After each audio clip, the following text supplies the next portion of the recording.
Hi, I'm Bruce Ray Riggs, owner and founder of HalfPricePipes.com, America's online premier educational head shop.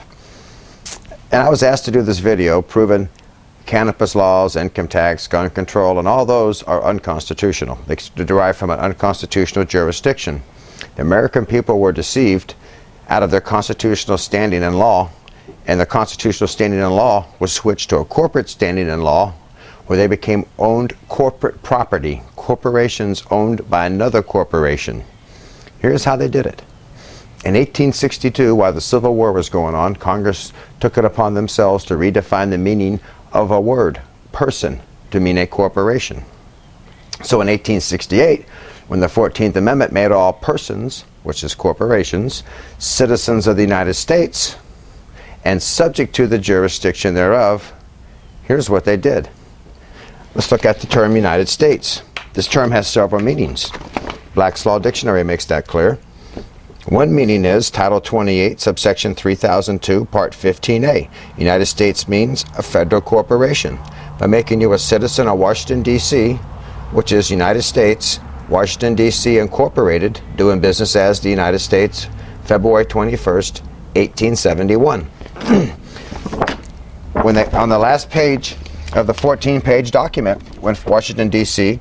became a corporation, they declared themselves to be the owner and head and successor of all said corporations and all the property of said corporations. You and everything you own, all your stuff. So can a corporation that owns another corporation command it what to do? Sure. You became chattel property. You became an owned corporate asset. You became a corporation owned by another corporation. Notice all crimes, Title 27 of the Federal Code of Federal Regulations, Title 27-72.1. All crimes, state or federal, no matter which one, are commercial crimes. Every one of them.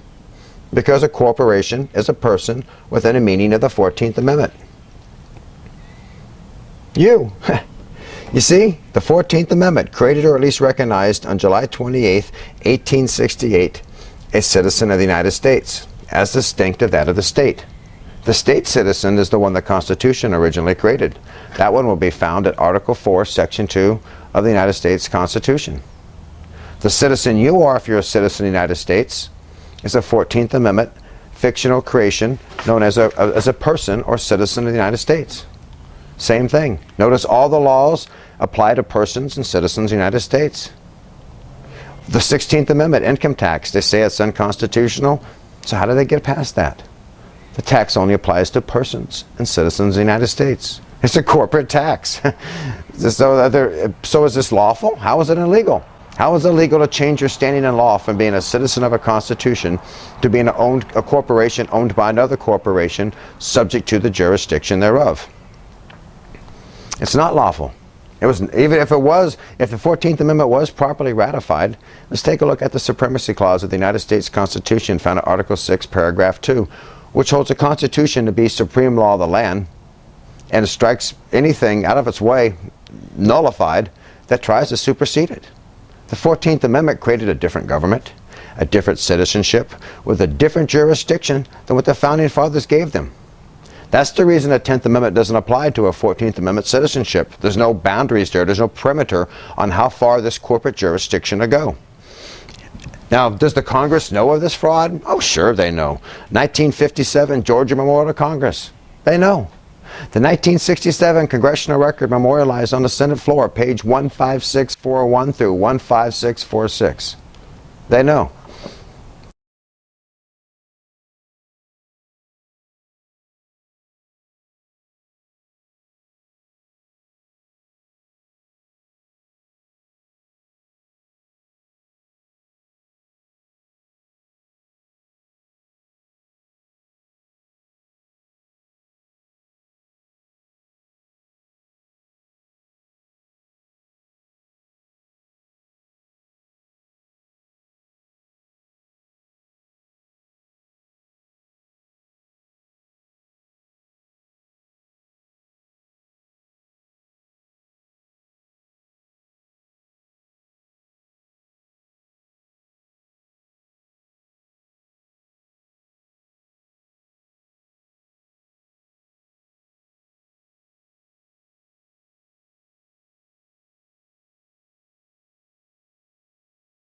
And the most recently updated national state of emergency from November 26, 2008, the CRS report to Congress, page 5 of that 19-page document, which is found at CRS-2, top paragraph makes clear Executive Order 6 ordered the 14th Amendment ratified.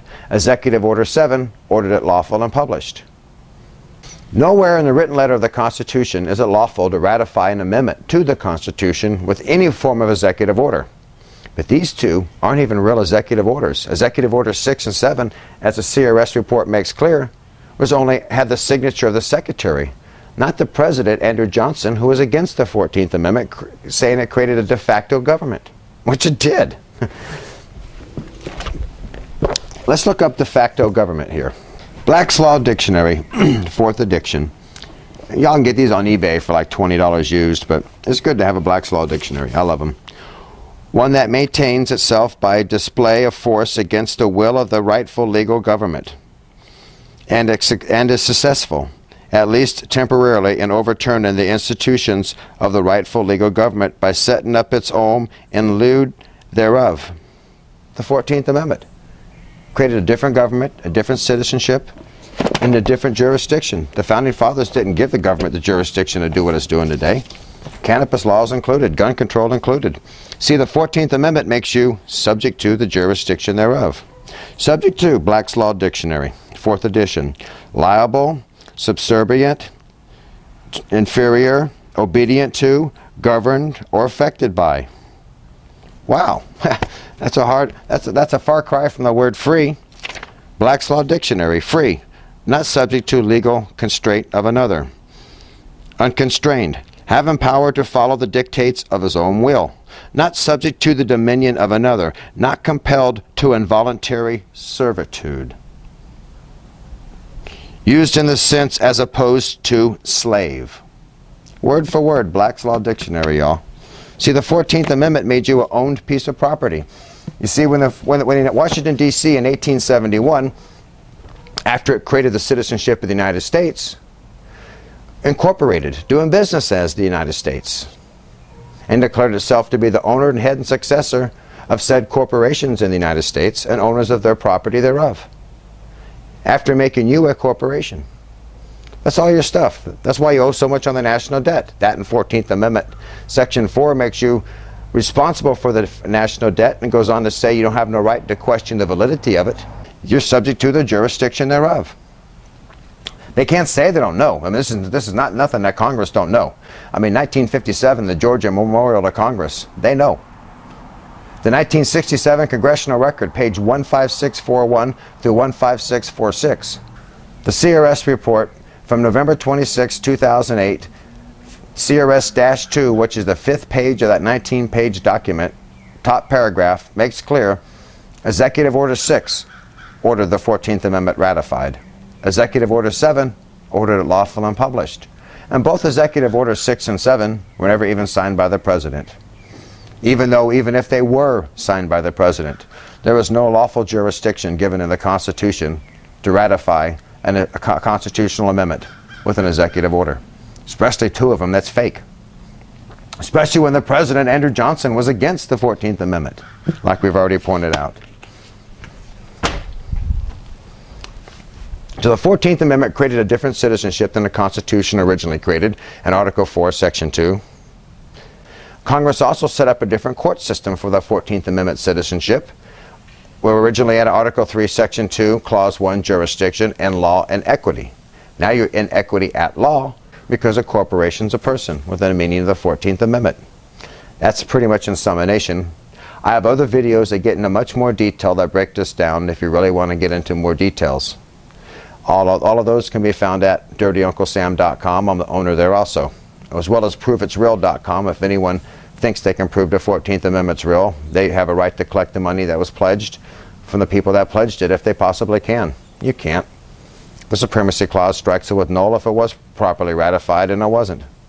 And your cannabis laws, gun control, income tax, every jurisdiction that has every law that everyone's complaining about, Tea Party folks included, comes from this commercial jurisdiction. How do I know? There's no other jurisdiction anymore. After 140 years, every part of our government has become corporate.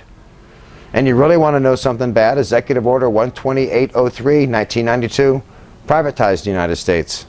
And that would be, and their assets too. And you're one of their assets as their corporate property, chattel property. Sorry, that's just how they're applying jurisdiction. Until the American people wake up to this deception, they'll never do anything about it. Until then, all the pro-cannabis groups and all the pro-gun groups and all these other groups that claim to be patriotic groups that don't have a clue, the Constitution that they think they've taken an oath to uphold and defend has the 14th Amendment in it, so it's fraudulent. And that's how they made us corporations, from an unlawful jurisdiction that happened during the Civil War. We've been that way ever since. They just never told us. They didn't tell us this in school. Heck, they told us the 14th Amendment was real. They practice it everywhere you go. I mean, all the law enforcement officers you see on TV, although all crimes are commercial crimes, so I have a hard time understanding how they're calling themselves law enforcement when all crimes are commercial crimes, like I've showed you. But I kind of shattered my image of the good guy hero on TV that saves the day and catches the bad guy, when every law that they ever try to enforce in America that comes from this jurisdiction is more unlawful than the criminal they're supposedly locking up for it. Well, I'm Bruce Ray Riggs. Enjoy my video and my pipes, and they're for tobacco use only. Because of these unconstitutional laws that are enforced upon us, this unlawful jurisdiction, act of treason, claims that cannabis laws and such pipes for such forth are illegal. Thank you.